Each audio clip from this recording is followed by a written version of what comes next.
Hey everyone, and welcome back to the Fortitude Fix. I hope you're well. This is Vlogmas day 5.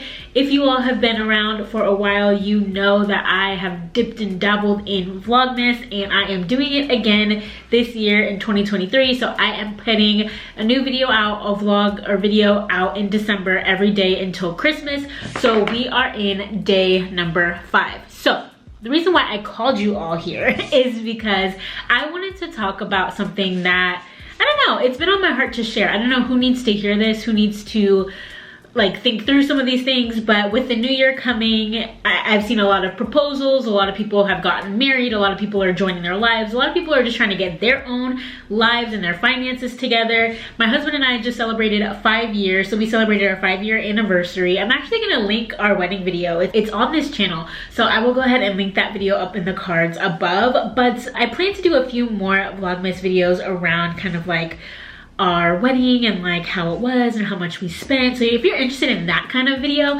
let me know in the comments below. But this video is going to be about our 10 bank accounts. So yes, I get it, that may sound like a lot, it may not sound like enough. I don't really know how you all are going to perceive it, but I feel like it's super important to talk about. Whether or not you are single, married, dating, you have a fiance, whatever the case may be, I think it is important to take stock of your financial situation, plan for the future, set things up for success, and really just kind of continue to check in on yourself and your finances. This is a very busy time of the year of spending, and I want us to keep our eyes on the goal, not go into debt, and just kind of make sure that we have a grasp on our finances, because things can go left very quickly. I want to just share that before getting married, we both obviously had our own separate bank accounts. I was a budgeter, and so I budgeted my own paycheck, and I budgeted on a month-to-month basis. I have always been taught to really know what's going on with my money, know what's going on with my bank account, balance a checkbook. I used to have to write in the ledger that you would get from your bank when you would use your debit card or your ATM card, and you would like have to write down like how much you spent, what's the balance, blah blah blah. Like, yeah, my mom did not play. Okay, I come to this marriage with a system that I had already previously, and I was raised by a single mother and also my grandmother. These are two very strong and independent Black women, and if you know, you know.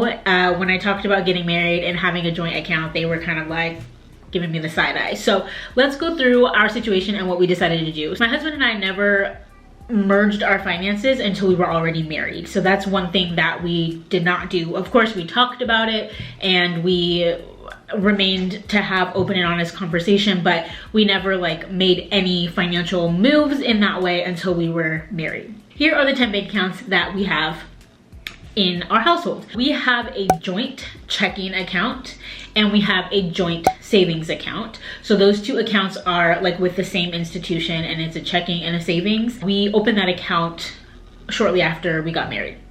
I think when we came back from our honeymoon, maybe. So that's kind of like the main hub. That's where money kind of moves in and out of, and that's where things like our mortgage and, you know, our PG&E, our electric, and all of that kind of stuff, our internet and all of that comes out of. We also have our personal accounts. So my husband and I obviously had accounts prior to getting married, prior to knowing each other, and we decided to keep those accounts. He has his personal checking account and I have my personal checking account. These are accounts that the other person is not on. So it's just us individually. The other person does have access if they needed, but it's just our own personal account in our name only. Our joint accounts are in both of our names collectively. All right, next up is our high yield savings account. So we have a joint high yield account, and this is like where our emergency fund lives, right? This is the like never touch unless it's dire straits, like you're half a second away from getting evicted, you're gonna get your lights turned off. Like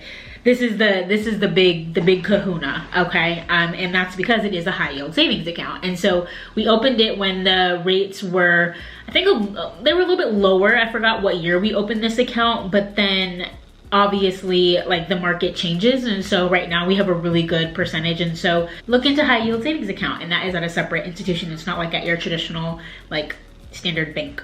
Then we both have our 401ks or 403bs. So he has his retirement plan through his job. I have my retirement plan through my job, and we invest into our retirement plans every single time we get paid. It's pre-tax, it kind of comes off the top and we don't even really see it or miss it, but it is being added to those separate bank accounts. If you have not started your retirement account and your job offers it, please get started, especially if they have a match program. So his job has a match program, my job has a match program, and we're making sure that we are getting the full benefit of that match in the way that we are choosing to allocate our percentages and all of that with our 401ks and 403bs. So the girls also have their own personal high yield savings account. We have 2 daughters. They're very, very young right now, but we do have high yield savings accounts for them.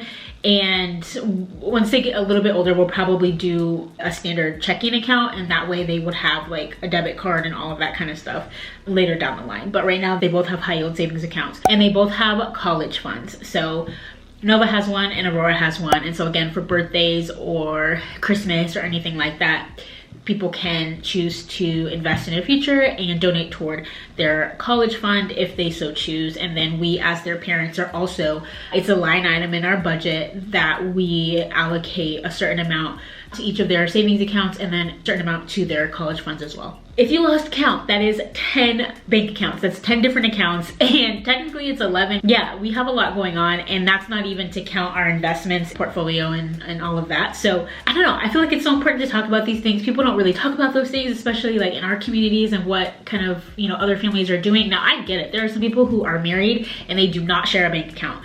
There are people who share a bank account, but one person's in charge of the mortgage and the other person is in charge of like everything else. It really is going to be how you decide and what makes you both most comfortable. I think these conversations should be had prior to being married, although obviously things might change within the marriage, but I think people's individual philosophies and traumas and excitements around money and how money works is something that is there prior to marriage. And so I think those are really important conversations to have. I think finances is probably one of the top, if not the top, reason for divorce in this country, and we know what the divorce rates are, but it's like being equally yoked on like the core foundational things that I think is really important. And so that shouldn't just be like a surprise conversation that happens once we're already married. We should be talking through that throughout the process of courting and dating and engagement and all of that stuff. I just wanted to share a little bit about how we do it over here. If you all have any questions, please go ahead and leave it down in the comments below. I love interacting with you all. It's so much fun. If you have made it this far in the video, go ahead and leave that bag of money emoji, you know, like the bag of money with the money sign on it. Go ahead and leave that emoji in the comments below to let me know that you are here. If you have any other video requests, please let me know. I'm happy to film that. It's Vlogmas. I'm doing this every single day, so send me your ideas. And yeah, I will see you right back here tomorrow in another vlog. So with that said, I would love it if you would subscribe. Please do subscribe to this channel. I'm on my way to 5,000 subscribers, but I need your help. And it really does help out our family on this little corner of the internet. So we will see you right back here tomorrow in another video. And as always, remember to fill your cup. Bye.